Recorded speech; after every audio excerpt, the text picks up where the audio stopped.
ini jadi kayak mungkin lagi pada asik ngumpul nonton TV. Loh si ini kemana? Keluar lah. Jadi kayak di depan rumah mereka katanya ada kolam ikan gitu. Taruh sama bokapnya ikan-ikan lah gitu. Keluar kakaknya itu lagi makan ikan lele mentah. What? Serius? Epicnya juga dia bilang kejadian yang dialamin itu mirip film Insidious. Kenapa? Jadi adeknya nih bisa nih tidur nih om. Tidur gak kemana-mana. Ntar berapa jam kemudian kakinya udah kotor. Udah tanah. Iya betul. Wah. Dia total mas ngobatin abangnya ini.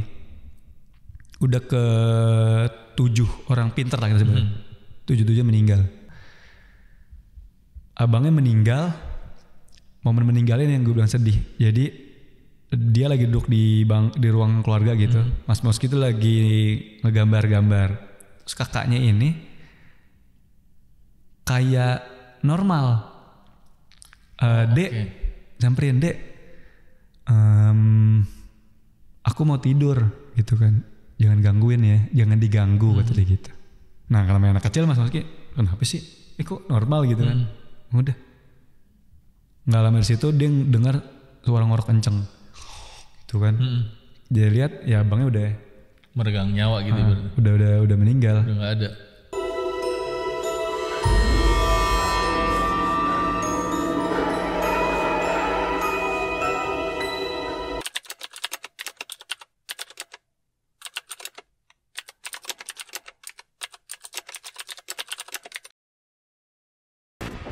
Selamat malam, ketemu lagi. Ya, cerita kamu masih bareng sama Kimata pastinya, sama gue juga Harsha Subandrio. Kali ini gue sendirian, ya. Cuman sama temen gue nih di sebelah. Jadi malam hari ini adalah malamnya para kreator horor, ya. Gila. Malam ini gue ngobrol sama Om Angga dari Lari Malam Misteri. Om Angga apa kabar? Sehat Om Harsha, ya? Alhamdulillah sehat dong. Harus sehat. Gila. Di tengah kondisi negara yang kurang sehat ya. Negara kita sedang tidak baik-baik saja. Betul, kurang baik. Konten-konten horor alhamdulillah ya. Ada nambah-nambah banyak gitu. Benar, tinggal kue-kuenya kita bagi-bagi. Benar. Ya, gitu. Nah, lu udah pada nonton kan Lari Malam Misteri? Tapi lu dulu sebenarnya udah ada kan ini ya? Nah, iya. Apa gimana sih ceritanya? Okay. Ini kita buka-bukaan dulu sesama kreator nih. Oke, buka nih. Buka-buka ya. Okay. Oke, jadi sebenarnya Lari Malam Misteri itu sebenarnya tadinya adalah channelnya gue berdua nih sama host satu lagi sama Al. Jadi sebenarnya tuh channelnya Al awalnya ada di apa ya? Salah satu konten dia isinya Lari Malam Misteri ini ngebahas horor. Tapi sebelumnya tuh dia kayak ngebahas yang ya lifestyle segala macam. Nah ada podcast Lari Malam Misteri ini horor. Nah sempet lah kayak hiatus gitu. Lama lah tidurnya tuh kan. Lama banget ya? Lama banget, kayak sekitar 2 tahunan lah. Buset, itu mah lumayan ya. Betul. Kalau buat konten kreator 2 tahun tuh kelamaan banget sebenarnya. Lama banget. Nah itu akhirnya, sempat dia bilang sebenarnya, bang gue sebenarnya udah sempat monetize. Nah akhirnya pas gue ngelihat dia, kok kayak sayang kan gue pikir kan. Akhirnya gue bilang ke dia. Nah Al ini kebetulan ada adik kelas SMA gue. Gue bilang ke dia, lo mau jalanin lagi gak? Ayo gue bantuin bareng-bareng. Akhirnya ayo bang, udah gue ketemu. Singkat cerita akhirnya hidupin lagi lah. Cuma benar kata lo bang tadi, kendalanya adalah ketika udah lama itu kayak pas dilihat ternyata monetize itu di hold gitu. Oh iya betul. Jadi akhirnya kayak mulai dari awal lagi. Ya lumayan ya terseok-seok lah. Brand awarenessnya susah banget tuh. Benar, kan? Apalagi di horor kan yang udah banyak banget kan. Gila. Horor tuh apalagi sekarang udah mudah ya. Benar. Bikin konten apalagi horor, orang-orang udah bikin gitu. Karena waktu itu Kimata pun hampir sama kayak lu. Kita masuk di tengah orang-orang yang punya podcast horor udah meledak. Gitu. Nah, kita bangun walaupun tadinya awalnya juga sedikit terseok-seok dan akhirnya gue mencoba nih anak-anak podcast horor siapa yang gue kenal ya. Gue bilang Bimo nih ke temen gue hubungin. PMK. Kolaps lah kita sama dia. Alhamdulillah mulai dari situ pelan-pelan kita naik. Gitu. Yang penting konsisten ya. Yang penting konsisten. Benar. Dan untungnya kita itu kreator horor di Indonesia, untungnya dengan cerita horor Indonesia nggak pernah habis kan Om? Betul. Karena gini ya, gue nggak tahu kenapa. Ya walaupun memang ada sebagian cerita yang dibuat-buat sama orang, ya kan? Benar, ada gitu kan. Betul. Tapi ternyata banyak orang yang punya pengalaman tapi takut cerita. Sebenarnya gitu. Benar. Jadi emang gue takut nih gue kalau cerita, karena jadi ada sebagian orang yang ngobrol sama gue, itu dia bilang bahwa kalau misalnya gue cerita, gue tuh disamperin lagi sama yang gue ceritain. Banyak yang kayak gitu. Oh, bukan cerita dia takut karena tadi bilang halu, tapi justru karena disamperin sama sosok yang dia ceritain. Gitu, kebanyakan kayak gitu. Bener, katanya kan gitu ya, kalau kita ceritain mereka, katanya mereka tuh adalah nyangkut sinyalnya gitu ya. Betul, katanya. Walaupun ya mungkin yang bisa jadi yang nggak lagi ceritain, yang lain pun kadang nimbrung katanya gitu kan. Nih lu ceritain bangsa gua nih. Iya, gitu kan. Mereka jadi kayak pede gitu. Bener. Seneng. Tapi sekarang Lari Malam Misteri jalannya juga udah mulai oke dong pasti. Alhamdulillah. Makanya nih jangan lupa subscribe ya. Iya benar. Teman-teman Kimata sebutannya apa tuh? Kimata kita sih sebenarnya nggak nyebutnya nggak gimana-gimana. Kalau sorip bilangnya sorip. Apa sorip tuh? Sorip tuh apa? Iya.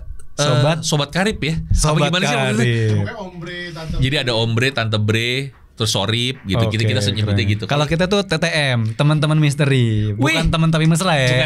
Bukan. Tapi keren. Teman misteri. Iya benar. Kadang-kadang manusia pun juga banyak misterinya ya. Banyak banget pasti. Nah sekarang kita ngobrol kan, ntar gue datang ke studio lu juga nih ya. Iya dong, mampir. Homeboy ya. Yoi. Lu malam ini mau cerita apa? Oke. Nah, mumpung tadi kan cerita akhirnya bangkit lagi nih. Misteri. Nah, mungkin awal gue ceritain ketika pas udah mulai konten horor gitu kan. Jalan 3 bulan, 4 bulan oke aja, aman 5 bulan.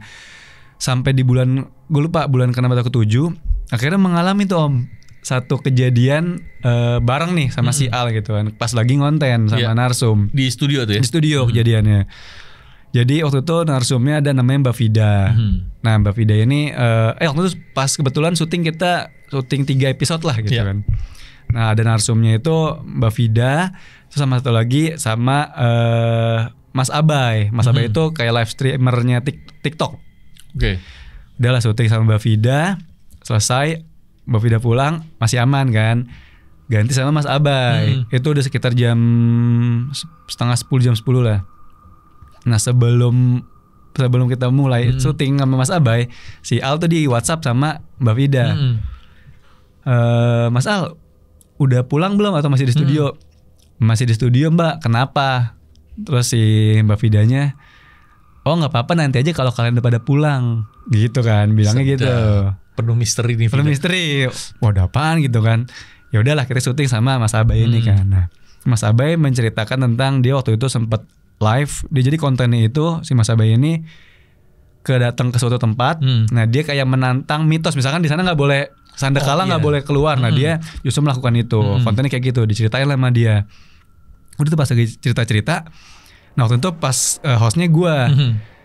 Nah Al tuh di nggak in frame. Lagi mulai syuting tiba-tiba ada kayak suara awalnya kayak pintu kayak diketok atau kayak nggak diketok sih, digaruk, kayak gitu. Semua nengok tuh barengan. Oh berarti semua dengar. Lanjut lah cerita, lanjut.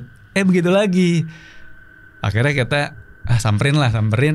Oh mungkin angin, kita masih positif aja. Gue masih positif. Udah positif angin nih. Terus suruh kru lah, coba lo tutup aja. Ya nggak bisa dikunci nih Om katanya. Oh ya udah dipakai ganjel lah, pakai bangku gitu kan, kita pakai bangku. Dalam arti kan, biar lo nggak bisa lo main-main gitu. Kalau mau buka lo nggak bisa nih. Udah syuting lagi lah kita syuting. Pindah Om, bukannya jadi di studio tuh ada pintu, sampingnya itu kaca. Oke. Kacanya bisa ngeliat keluar nih. Bisa ngeliat keluar. Pintunya diganjel, dipindah ke kaca. Astaga. Nah, kayak garuk-garuk lagi tapi kaca. Pindah ke kaca. Udah cuekin aja kan, ntar juga dia hilang gitu kan. Nah kalau gue tipe yang gue sendiri tuh nggak yang terlalu sensitif gimana kan. Paling tikus kali atau apaan kan. Masih positif aja. Nah, kalau si Al karena dia lumayan sensitif, kayaknya enggak nih, masih bunyi-bunyi. Udahlah akhirnya udah samperin dulu deh, berempat kita sama si narsum juga nyamperin. Nah biasanya kan kalau di film-film ya Om ya, samperin hilang. Nah kita samperin, lah tetap bunyi. Ada di kaca itu? Tetap bunyi, garuk-garuk bunyi. Akhirnya ngambil kamera, mungkin nongol kali nih. Dan tetap bunyi. Kan kalau misalkan akhirnya kalau tikus binatang harusnya disamperin orang, apalagi tikus takut sama orang kan. Kabur nih enggak, kita samperin dia bunyi aja terus. Itu suara masuk tuh ya? Saat itu kita nggak ngerekam, cuma pas kejadian itu sih kita tetap rekam, ada kamera. Jadi di konten gue ada tuh, kita yang nyamperin ke pintu segala macam. Udah selesai dari situ, udah cuekin. Ya udah kita cuekin, Edian ya udah hilang sendiri. Balik ke tadi yang WhatsApp Mbak Vida kan. Pulang lah tuh jam 11:30, nyampe rumah gue bilang, Al, Mbak Vida bilang apa? Gue penasaran kan. Bilang apa Mbak Vida? Nih bang, gue forwardin aja, di-forwardin Mbak Vida. Si forwardnya tuh kayak masih ada chatnya entah kalau bisa ditampilin. Iya Mas Al, tadi pertama aku datang aja, aku kayak ngelihat ada sosok gitu di atas studio, kayak ngeliatin Mbak Vidanya. Terus dia bilang pas aku mau pulang dari lantai, pas aku mau turun kan ada lantai ke atas lagi nih, satu lagi ada ke lantai 4. Itu ada yang kayak ngelambain tangan ke aku, kayak sosoknya itu kayak perempuan, kayak pakai jilbab tapi bukan jilbab. Dibilang pokoknya kayak pakai penutup kepala lah gitu. Nah itu kayak ngelambain ke aku gitu. Terus juga katanya ada di bawah tuh ada sosok bapak katanya kayak gitu. Kita sih oke. Itu di studio lo tuh ya? Studio yang di Harmoni itu. Yang di Harmoni itu dari cerita dari Mbak Vida. Dan kalau nggak salah juga Mbak Vida bilang sama ada anak kecil. Nah kita langsung bercanda sama, oh berarti mungkin anak kecil kali iseng gitu kan. Oh ya udah tuh lewat. Nah ternyata Om, kita sempat mampir kan ke channel Misteri Tapal Batas, ada teman kreator horor juga kan. Sempet tuh gue cerita ke sana, ada mereka tuh ada spiritualisnya gitu lah. Ceritain itu, akhirnya sempet sama, gue nggak tahu istilahnya apa sih kalau yang bisa-bisa gitu, dia kayak sebenarnya kalau gue dulu nyebutnya supernatural expert lah. Gitu, ya gitulah ya. Gitu. Ceritain itu kalau kata versi teman MTB, dia bilang yang melakukan itu sosok cewek kuntilanak gitu, mukanya setengahnya anjor yang garuk katanya gitu, dengan kukunya panjang. Wah, versi dari teman MTB. Tapi di studio lu nggak pernah ngerasa terganggu? Enggak, gue sih nggak pernah merasa terganggu. Dan pas teman MTB bilang gitu, nah sebelumnya gue sempat bilang ke kakak gue kan, jadi itu studio kakak gue bilang, Kak tadi ada gini-gini.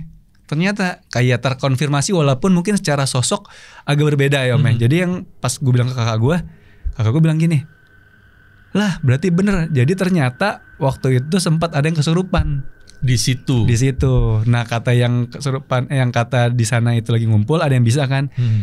Nah tempat itu memang kayak itu rumahnya si kuntilanak itu, tapi si yang teman kakak gue bilangnya kuntilanak merah. Tapi kalau teman MTV bilangnya nggak spesifik kuntilanak merah. Sama-sama kunti lah ya. Iya. Tapi memang kan bangsa jin itu dia bisa mengelabui manusia kan. Betul. Dengan bentukan-bentukan. Jadi satu orang bisa ngeliat yang biasa, atau yang satu ngeliatnya yang merah. Gitu. Dia kan jago menyerupai apapun. Tapi gitu. Gokil juga ya.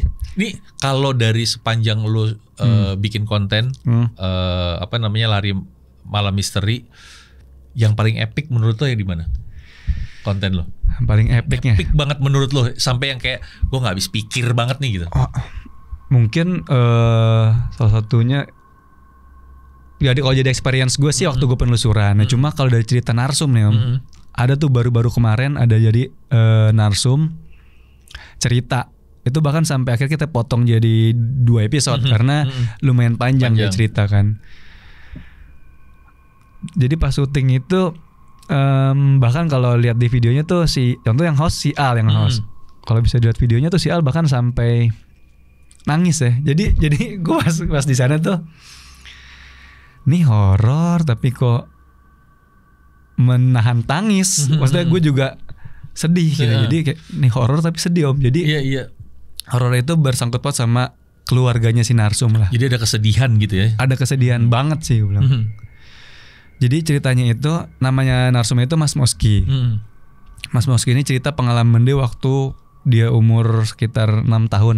Itu kejadian di tahun 96 kalau gak salah ya. Dia cerita lah, saat itu dia tinggal di daerah Bekasi. Dia tuh 3 bersaudara. dia anak terakhir. Nah, dia bilang awalnya kehidupan mereka ya layaknya anak kecil normal. Ya sekolah, main segala macem, ya layaknya kakak adik gitu bercanda. Sampai ada satu momen mereka ini dapat kabar duka. Dapat kabar duka kalau buyutnya si Mas Moski ini meninggal. Nah, meninggalnya itu di daerah Jawa Tengah, Purworejo ya, Purworejo. Ya, berangkatlah mereka katanya ke Purworejo saat itu. Pas di Purworejo itu karena Mas Moski masih kecil gitu kan, cuma ya dia ketika udah 6 tahun kan kalau orang bilang udah core memorinya udah tertanam, udah ingat lah ya. Di sana ketika habis meninggal itu, saat itu dia ngeliatnya kayak ada rapat keluarga besar gitu kan di Jawa sana. Cuma dia nggak tahu apa yang diomongin namanya anak kecil. Singkat cerita pulang dari sana, nyampe ke sini lagi, bokapnya cerita ke keluarga kecilnya gitu, keluarga intinya. Sinilah ngumpul. Dia bilang, Mas Moski bilang, iya bokap gue bilang kayak gini,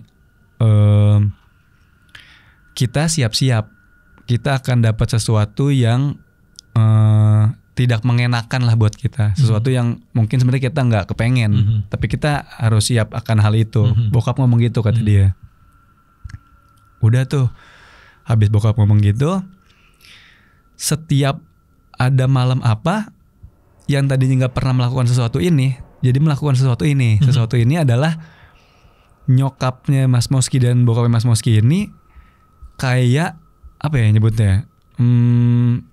Ritual lah, bukan ritual sih, kayak ngelakuin sesuatu lah ke anak-anaknya ini. Jadi Mas Moski bilang kalau tiap kita mau tidur tuh, jadi khususnya Mas Moski, dia dicipratin air, sama ibunya gitu. Ya dia anak kecil nurut-nurut aja, dia bilang kan, ya nggak banyak tanya lah.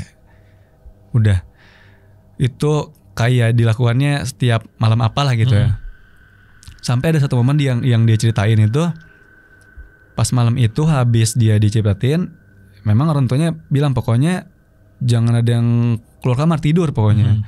Nah Mas Moski saat itu dia kayak nggak bisa tidur atau kebangun di tengah malam, karena dia bilang ngedengar suara kayak gubrak-gabruk gitu di kayak berisik gitu.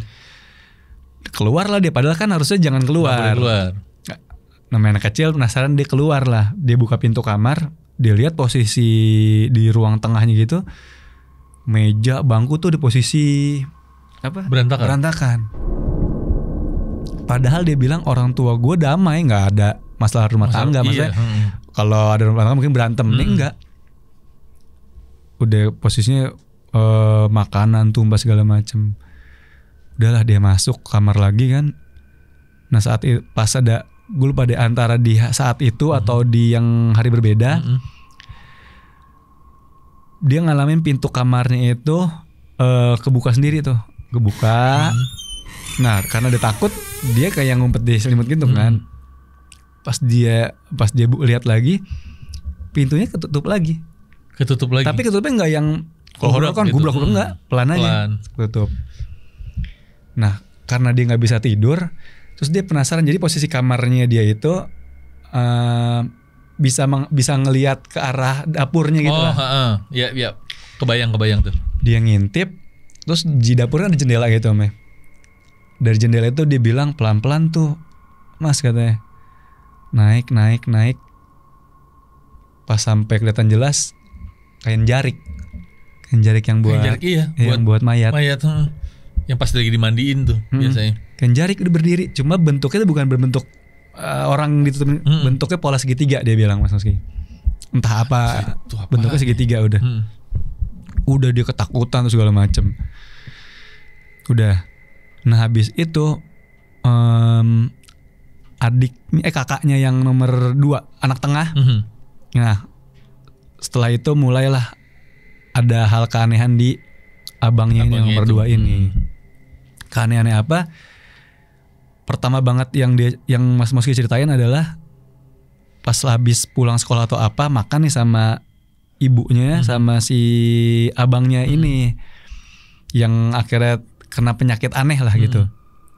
Makan mie ayam katanya. kakaknya itu mungkin umur 8 tahun kali, beda 2 tahun ya. Beda 3 tahun. Makan mie ayam, minta nambah. Nambah dong gitu. Bu mau nambah lagi, oke nambah mangkok kedua. Nambah lagi sampai mangkok kelima. Sampai abang mie ayamnya bilang, Bu saya lihat anak ibu aneh, saya gak mau ngasih lagi gitu. Si abang mie ayam yang bilang? Karena aneh om, anak umur 8 tahun gitu, makanya sampai 5 mangkok. Dan ternyata juga fisiknya gak yang gendut. Enggak, biasa aja. Makan sampai 5 mangkok. Sampai akhirnya ibunya udah gak dikasih lagi, nangis. Akhirnya udah didiemin, gak dikasih lagi. Terus berlanjut lagi keanehannya yang paling epic menurut gue ya. Jadi katanya sore-sore apa gitu, mereka lagi kumpul. Nah adiknya ini ketika udah kena penyakit ini tuh sikapnya aneh, banyakan bengong, diem, sampai akhirnya kalau nggak salah tuh kadang suka ngamuk gitu, sampai akhirnya sempat ya nggak sekolah karena kondisinya kayak gitu kan. Yang epic adalah pas lagi itu, jadi kalau nggak diawasin nih, ntar ada ya tingkahnya si kakaknya ini, jadi mungkin lagi pada asik ngumpul nonton TV, lah si ini kemana? Keluar lah, jadi kayak di depan rumah mereka katanya ada kolam ikan gitu, taruh sama bokapnya ikan-ikan lah gitu. Keluar, kakaknya itu lagi makan ikan lele mentah. Wah, serius? Itu kok kayak di film ya? Itu ada tuh film kayak gitu. Oh iya? Mentah mas, mentah. Terus dia yang santai aja makannya, kayak seolah-olah ikan lele. Wah. Terus ya udah karena dan itu sampai habis dia bilang. Terus udah dia jalan ke dalam, Bu minta air haus. Udah segitu doang. Gila gue pas di studio, gila nih bener apa enggak sih cerita gitu kan. Gue masih mikir pas lagi gue nungguin momen dia sempat meriksain ke, maksudnya secara logik gitu ke dokter. Dan dia bilang ternyata ya kita ngelakuin ikhtiar ke pertama yang kita lakuin bukannya berbau mistis, ke dokter. Ke dokter dulu, iya betul. Ke dokter enggak nih, nggak ada penyakitnya segala macem. Sampai dokter bilang oh mungkin ini kali ya, coba ke psikolog. Psikolog, psikiater gitu ya, periksa. Dan pengakuannya Mas Moski dibilang udah ke psikiater, psikolog. Ya angkat tangan juga mereka nih. Masalah secara psikolog juga nggak bisa nanganin. Iya, ini udah di luar kita nih. Udah di luar kita. Kemampuannya manusia nih. Benar. Nah karena secara logiknya itu udah dilakuin sama keluarga Mas Moski, nah akhirnya coba apa ya kita sebutnya alternatif lah gitu kan. Samperin lah mereka udah coba ke beberapa orang pintar lah nyebutnya. Ada orang pintar pertama mereka samperin tuh di daerah Jakarta Timur mereka sebutnya. Katanya sih lumayan tersohor, cuma nggak disebut namanya siapa. Berobat ke sana gitu kan, sampai beberapa kali pengobatan lah. Udah pulang pengobatan anaknya abang gue lumayan tenang tuh, maksudnya nggak yang aneh-aneh tingkahnya, nggak yang ngamuk-ngamuk lagi. Tapi balik lagi ke sana, sampai akhirnya keluarga kita nanya, ini nggak ada yang bisa, maksudnya pengobatannya biar ibarat kata nggak kambuh lagi lah gitu. Si pengakuannya itu dibilang enggak, ini udah paling apa ya, udah paling top levelnya lah yang apa gue lakuin gitu kata orang pinternya. Oke, pulang lah mereka, sampai akhirnya harus balik lagi kan. Pas balik lagi mereka ke rumahnya si orang pintar itu, kok kayak kosong rumahnya, maksudnya kayak nggak ada orang, diketok-ketok lah, ketok-ketok, tungguin lama nggak keluar. Tetangganya ada yang nyamperin, Mas mau ini, iya saya mau ngobatin adik saya, ngobatin anak saya. Oh udah meninggal beberapa hari yang lalu gitu. Serius loh? Si yang ngobatin meninggal. Ya mungkin takdir ya pertama takdir, gitu kan. Iya, positifnya nih ya. Positifnya gitu ya takdir. Gue juga pas dengerin ceritanya, oh ya meninggal udah waktu meninggal aja. Tapi yang jadi aneh kan ketika Mas Moski bilang dia total Mas ngobatin abangnya ini udah ke 7 orang pinter lah kita sebutnya. 7 meninggal. Itu gokil sih. Itu epic.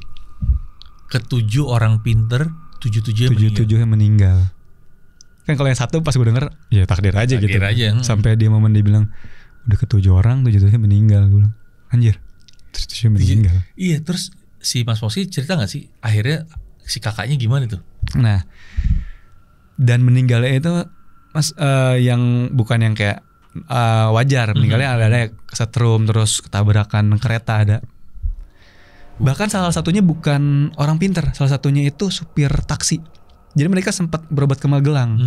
Jadi ada satu momen abangnya ini udah gede, udah mungkin udah umur berapa, minta sunat. Mereka ke Magelang gitu, karena lagi liburan ke Magelang, sunatnya di Magelang. Bukan orang pinter, mantri sunat kan. Nah mantri sunat ini mungkin agak sedikit bisa. Ketika habis sunat dia bilang, "Pak jangan langsung pulang. Saya lihat anak bapak spesial ya gitu. Mau gak saya bantuin cari orang yang bisa ngobatin?" Gitu. "Oh iya boleh." Ya udah bapak tunggu aja sambil saya cari orangnya. Si mantri ini bantuin nyari. "Pak udah ketemu, nanti bapak sampai lokasinya ada di Magelang." Nah mantrinya yang cuma bantuin nyari aja meninggal juga. Gila. Meninggal. Satu lagi yang bukan orang pintar itu supir taksi yang mau nganterin mereka ke Magelang itu. Iya mau nganterin. Awal supir taksi ada 2 nih. Jadi yang satu beruntung. Pas udah nganterin kayak nyasar, "Om, kok gak nyampe-nyampe?" Padahal si supir taksi bilang, "Saya tahu kok lokasinya, harusnya ada ini nih, kok malah jadi kayak gini." "Pak maaf saya kayak udah nggak bisa nganterin lah. Tapi nanti saya gantiin teman saya ada tuh kalau bapak mau." Cetek dikasih nomornya. Zaman dulu kan 96 orang nggak punya handphone kan. Belum nah, ada pinjem telepon hotel lah. Udah janjian, "Oh ya besok dijemput." Telepon, kok nggak diangkat-angkat, nungguin dari pagi, udah sampai siang, akhirnya ditelepon, diangkat lah ya. Kalau nggak salah tuh anaknya, mengakunya anaknya. "Iya, tadi bapak juga bilang katanya mau jemput ke hotel sana, mau nganterin ya. Tapi minta maaf, bapak, ini kita baru selesai ngubur, bapak ketabrak kereta." Padahal bukan orang pintar, cuma pengen ngebantuin doang. Pengen bantuin menuju ke sana. Ya Allah. Wah itu gokil. Itu epic, bener. Itu epic sih. Nah terus pada akhirnya yang kenapa gue bilang sedihnya itu, jadi ya biasanya Mas Moski itu suka main kan sama kakaknya ya, karena udah kondisi kayak gitu, udah nggak bisa main segala macem.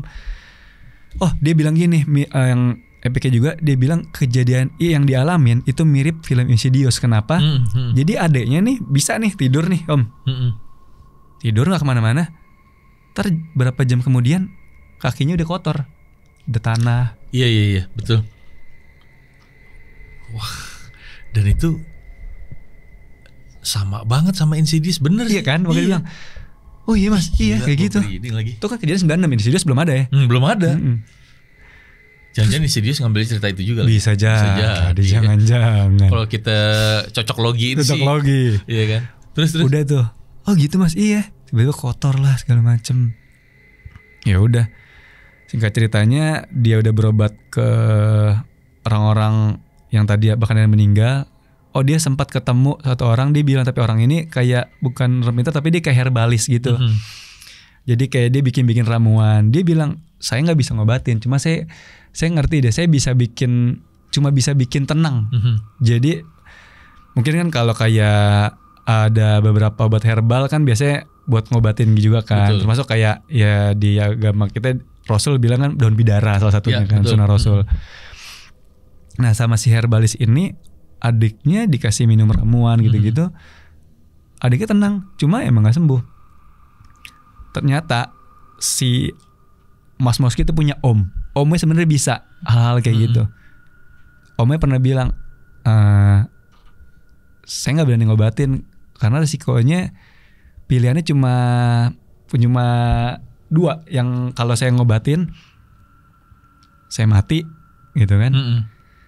Atau kalaupun ada metodenya cuma bisa ngeluarin harus dua-duanya. Jadi makhluk yang ada di dalam nempel di badannya itu keluar, tapi adiknya juga nggak selamat. Jadi barengan tuh keluar, karena udah di satu kan. Begitu. Ibaratnya kayak gitu.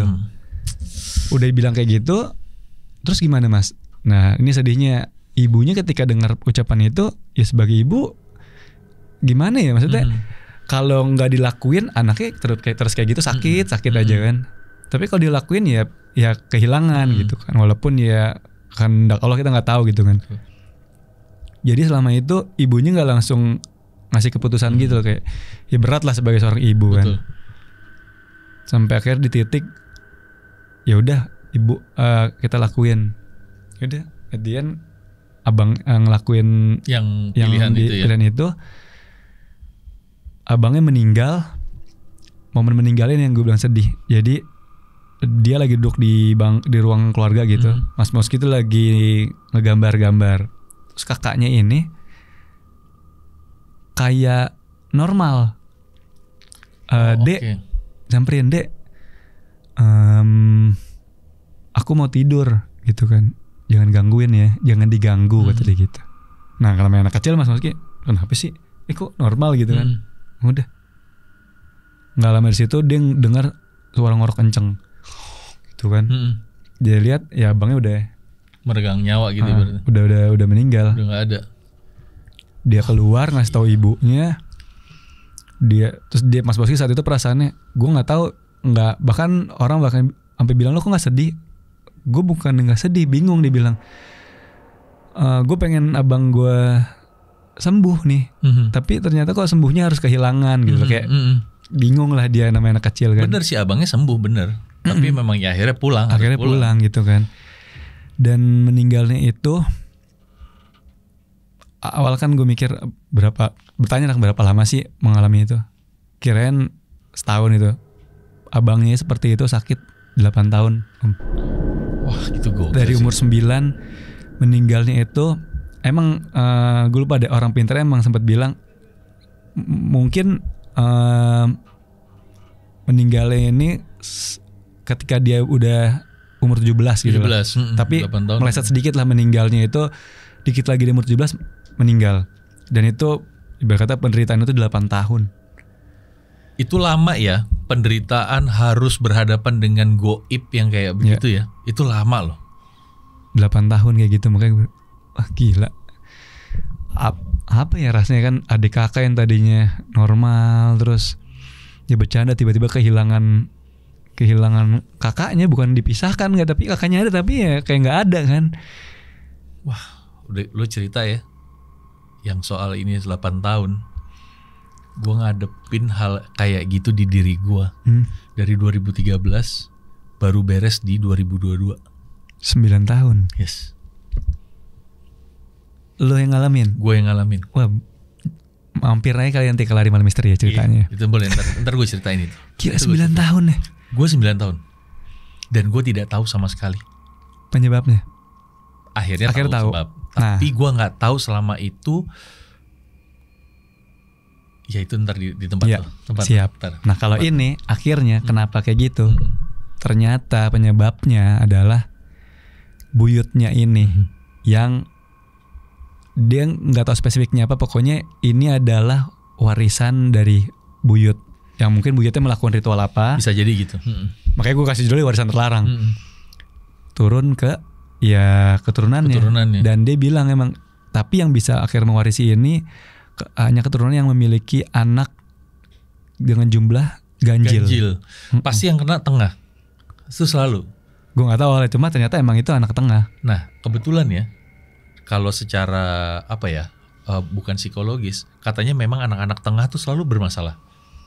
Katanya begitu. Bermasalah dalam kehidupannya juga.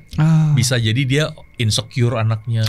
Jadi kayak kalau zaman sekarang bilangnya mental health problems gitu. Katanya begitu ya. Tapi gue nggak tahu sih. Gitu. Mungkin karena berada di tengah-tengah, berada di kakak yang pertama sama adik gitu kan. Itu dia tuh susahnya, ya kan anak tengah. Iya, dan bilang ganjil. Dan ada plot twistnya Om. Ini nih plot twist kita tungguin.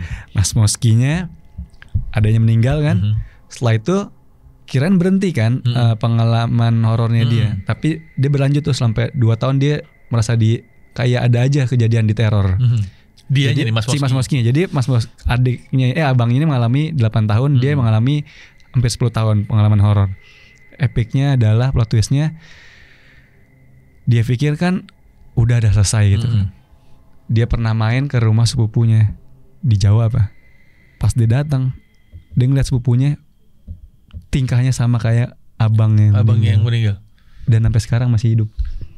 Si abangnya si sepupunya ini. Jadi kayaknya mungkin dia kayak pindah aja kali ya. Pindah. Mungkin ya gue nggak pindah. Karena maksudnya bilang mirip banget sakitnya kayak yang abang gue almarhum alamin, dibilang. Tapi bener kayak di film loh nggak itu? Makanya gue bilang. Iya kan, ceritanya nggak selesai atau pindah aja gitu. Pindah dan kita tanya, masih hidup mas sepupunya? Masih, dia bilang. Lu syuting sama Mas Moski baru-baru ini atau? Baru-baru ini lah, baru 2025 ini? Iya, sebulanan lah mungkin. Wah, ceritanya mantep sih. Wah, sampai soal gini, ini hampir sama kayak film judulnya Fallen.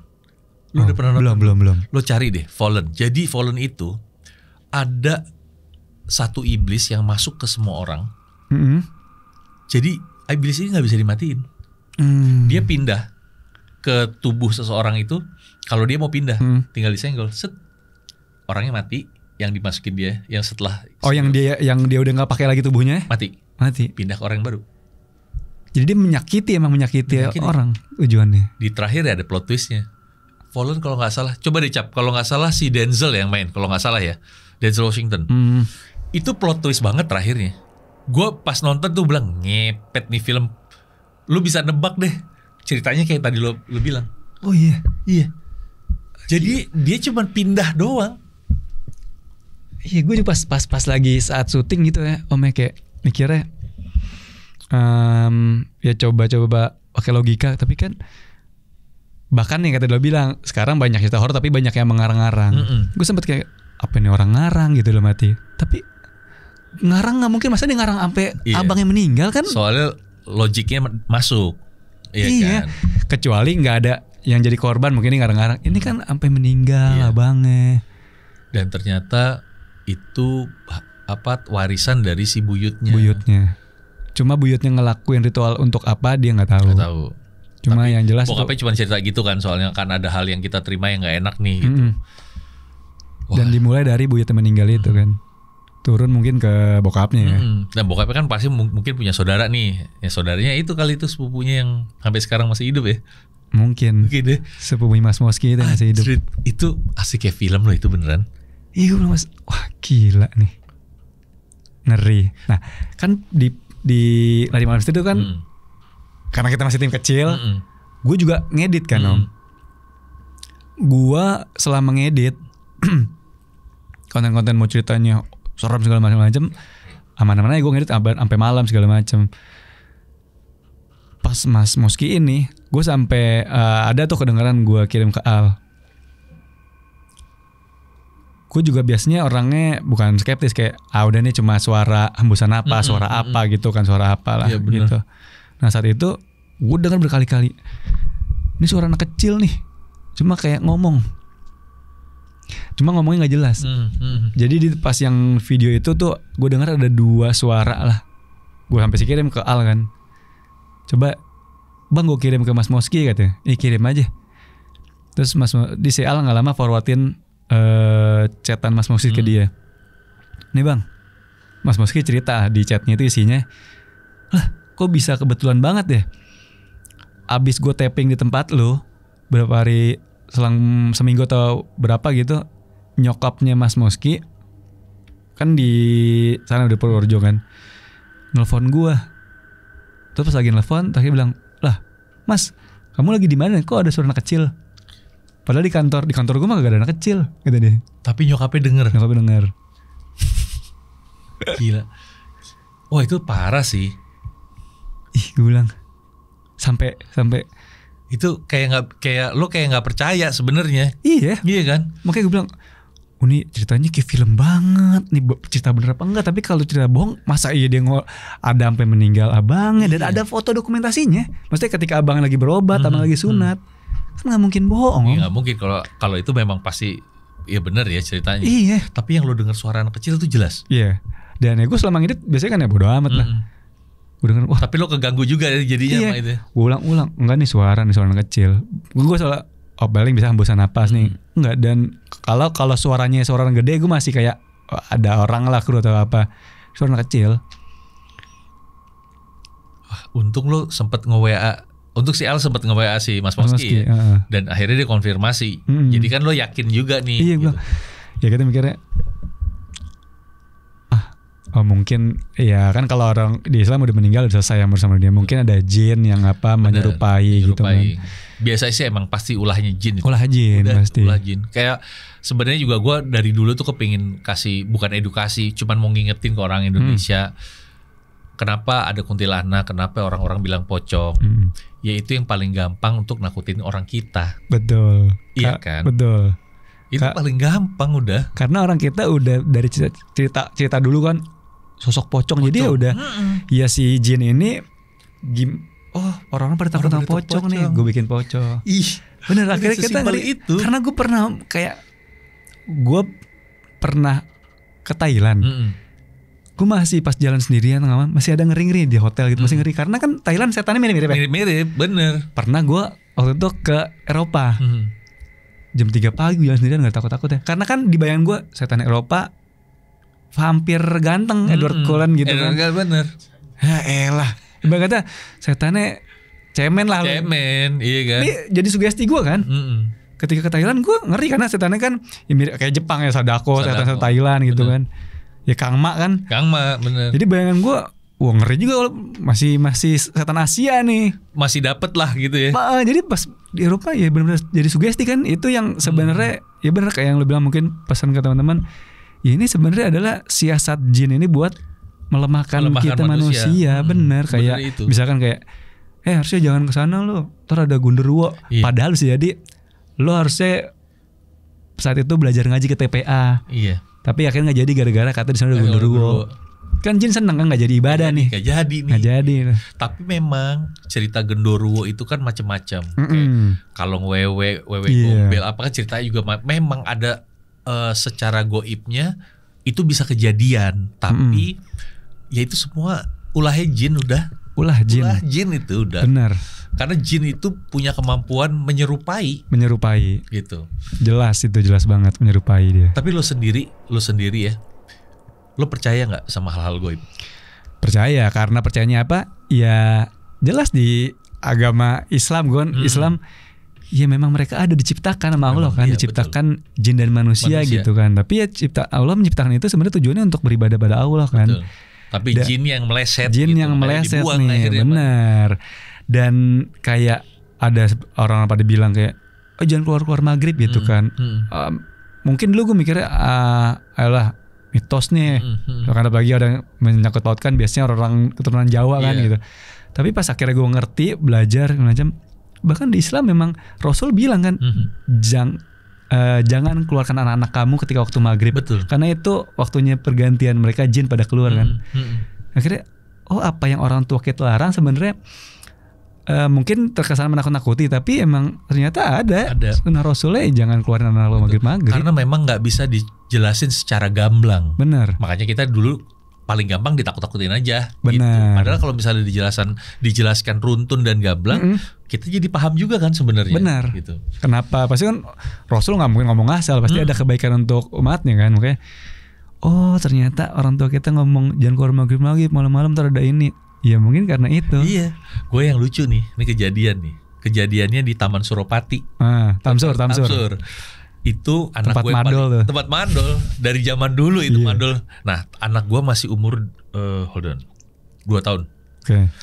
Nah, gue waktu itu sama bini gue lagi jalan, bawa dia main dari sore itu, dari jam 4 gitu. Terus dia masih mau main, masih lari-lari, masih gue pegangin. Tiba-tiba maghrib, udah maghrib. Kita ke sekalian maghriban dulu deh gitu. Terus anak gue, jadi ada satu pohon jambu lagi baru mau tumbuh. Terus dia gini, ketawa. Terus dia nyamperin pohon jambu, terus dia palanya di gini nih, tuk gitu ke pohon jambu, tuk 2 kali. Langsung gue tarik. Jadi dia kayaknya ngejedotin diri gitu. Ngejedotin gitu tapi pelan-pelan tuk gitu. Kayaknya dia ngelihat sesuatu masuk ke pohon jambu itu. Dia penasaran anak kecil. Gue langsung gue tarik. Langsung gue tarik anak gue. Itu gue, nantilah di channel lo gue cerita. Itu pengalaman gue banyak banget sih. Tapi ya itu. Tapi abis itu aman ya anak? Alhamdulillah aman. Karena gue langsung gue pegang, gue gendong, langsung gue alihin, terus gue langsung baca doa. Benar. Habis itu gue tenang. Cepet kita maghrib dulu. Iya benar. Wah itu Emang makanya nggak boleh lo pada saat udah mau maghrib aja, sebelum azan maghrib tuh kita lebih baik udah di dalam memang sebenarnya, ya benar, kan? betul. Kadang-kadang ada aja nih jin-jin iseng ya kan? Iya, karena yang gue tahu gitu nih, kayak kan kalau kita waktunya pulang orang kantor, pulang udah maghrib pulang. Gitu. Nih jin baru mau bekerja lah, pergantian jam itu yang gue tahu kayak gitu, sip-sipan.